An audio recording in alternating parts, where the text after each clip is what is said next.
with that, we'll move on to our final presentation. Looks like we're coming up on time here, but NanoThings, we may not have someone joining for Q&A, but we'll run the presentation. We'll be happy to connect anyone who's interested in learning more.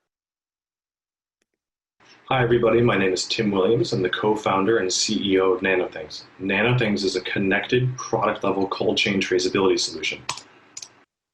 Insufficient cold chain traceability currently causes more than $1 trillion of waste every year, and that's because issues like driver and dock worker negligence, temperature abuse issues, and a whole lot of data entry errors cannot be traced with today's technologies and methodologies. So we built a connected sensor solution that lives at the product level to provide autonomous transparency across the cold chain. So here's how it works. This is the NanoTag. It's our proprietary smart label. To activate the NanoTag, simply peel this bottom tab off, and then to adhere the NanoTag, remove it from its release liner, and simply stick it to whatever product you may have. Once it's stuck to the product, it'll provide autonomous temperature monitoring and physical traceability across all touch points in the cold chain. We predict the total addressable market for this solution to be over $1 trillion and the serviceable obtainable market to be in the $10 billion range.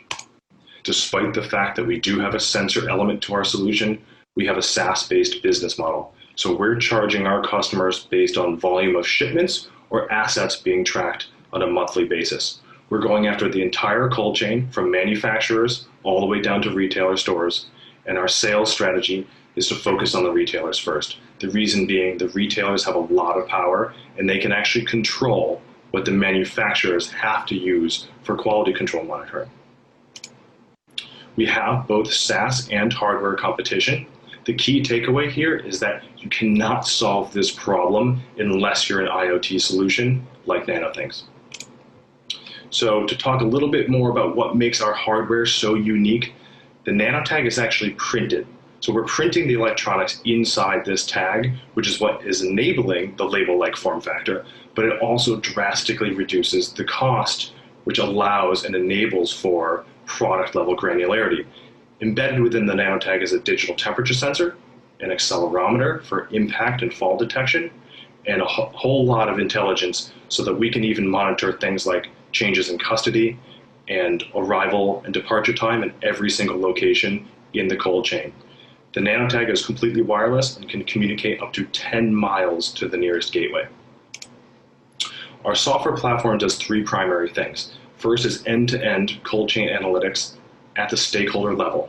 Secondly, we're ensuring that this data is being shared equally across stakeholders in the cold chain. And then finally, we've even built in a chat ops tool to allow for efficient collaboration between inter-party stakeholders. We have strong early market traction. We've signed 7 customers to date, 2 of which have launched. We're starting to scale our monthly recurring revenue, and we have exceptionally strong channel partners. Big shout out to Plug and Play. Right now we're raising between $2 and $4 million. Most of that will be used to scale our software team and software platform, but we'll also be starting to build out our own sales team. So just a quick note on the COVID situation. Obviously, everybody has been affected by COVID, but luckily the cold chain is pandemic and recession proof. So we expect to be in a real position of strength coming out of this pandemic. I'm the guy on the left that's talking right here. My 2 co-founders, Alan Gruber and David Gruber. Alan is a serial entrepreneur. He invented video streaming, sold that company to Akamai for over $3 billion. David is also an entrepreneur, sold his first company to Rakuten, and he leads our software team. Thank you very much. Amazing. Well, it was great to hear from NanoThings. Unfortunately, given time here, we won't be able to have a little Q&A section, but just wanted to remind that their solution is flexible beyond cold chain. They are looking at industrial applications as well, given the versatility of their tracking tags. So